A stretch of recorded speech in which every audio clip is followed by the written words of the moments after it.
decide why they, or question why they chose that language as opposed to other language. But we think 10 years is a reasonable period. We think it can.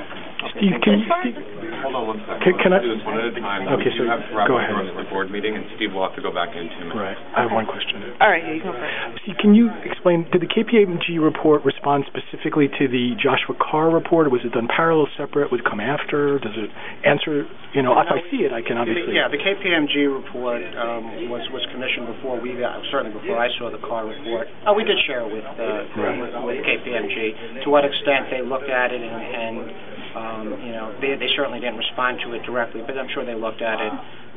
Different opinions.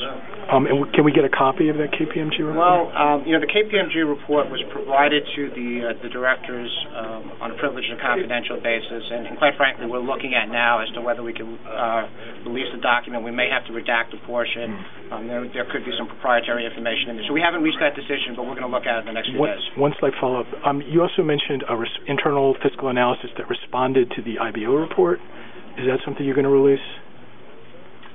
Well, it's the economic impact, which you have the summary numbers in the board materials, is what I was referring to. If you look at the board materials, there's conclusions in terms of what the fiscal benefit is to the city and the state. That's for the entire project. We don't have a separate analysis just for the arena. We can provide you those materials. And it's in the board materials. As far as the timeline, is there any decision that's been made as far as what penalties will be imposed if, first of all, if they don't meet the timeline for the first two buildings that is spelled out, and also as far as phase 2, which there's no schedule provided for, will they face any penalty if they don't do that? There are penalties, and I just, we're still negotiating. We don't have final lease agreements.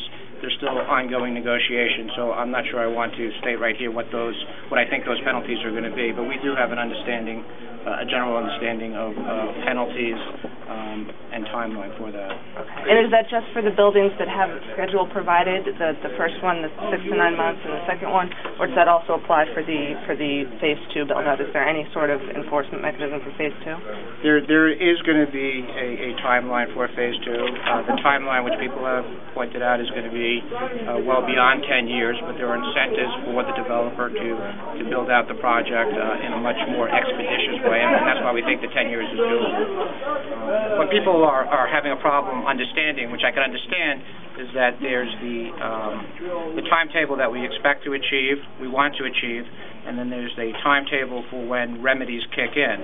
And the reason for that is that notwithstanding the wishes of ESDC and the wishes of Forest City, it may take longer, and we recognize that, and they recognize that. Thank you, Steve. Okay.